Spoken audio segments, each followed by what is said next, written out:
All right, so we've been talking about feet, okay? What you do with your feet is the foundation for everything great on a dirt bike. You can pluck any pro level rider out of the pro ranks. I would say 99% of them have great footwork. There might be that 1% where they're a little sloppy on their footwork, but what you're gonna find is those are the guys that are crashing. Those are the guys that are getting hurt the most. What you do with your feet is everything on the dirt bike. Your feet are the most important thing. That's why we started with your feet. Okay, so we'll go ahead and stand up for me.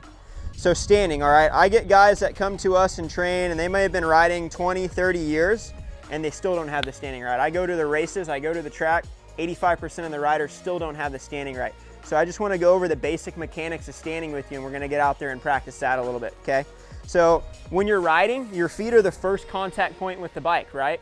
So everything that this bike is hitting on the track, no matter how good your suspension is, your feet are the first thing to feel it, right?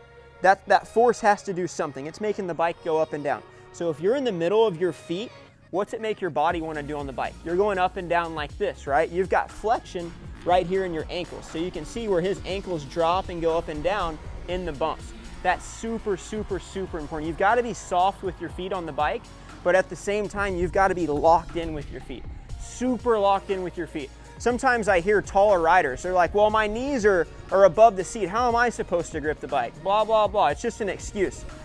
Sure, you grip the bike with your knees, but you really grip the bike from down here all the way up, okay? So he's on the balls of his feet. He's got some flexion right here at his ankles, and he's gripping from down here all the way up. And we can see this is a new bike. He's probably ridden it, what, like 15 times? Look how rubbed his frame is right here, and all this stuff from him gripping with his feet, okay?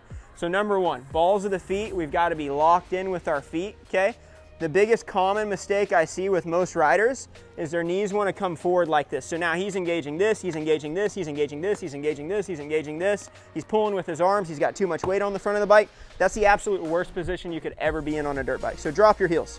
Simple as that. You drop your heels a little bit, your knees are stacked on top of your ankles, and this part of your leg's almost straight. His knees aren't locked, but they're close to locked. They're semi. Okay, not locked, but close, all right? His heels are dropped. That's lower body right there, okay? Most important thing with the lower body, take your hands off real quick. So he can take his hands off and I can push on him like that. See how attached he is with the bike? You ask any good rider, do you ride the bike more with your arms? Do you ride the bike more with your legs? You ride the bike more with your legs. That's why skinny, goofy people like me can kind of ride a dirt bike okay, because it's with the legs, it's not with the arms.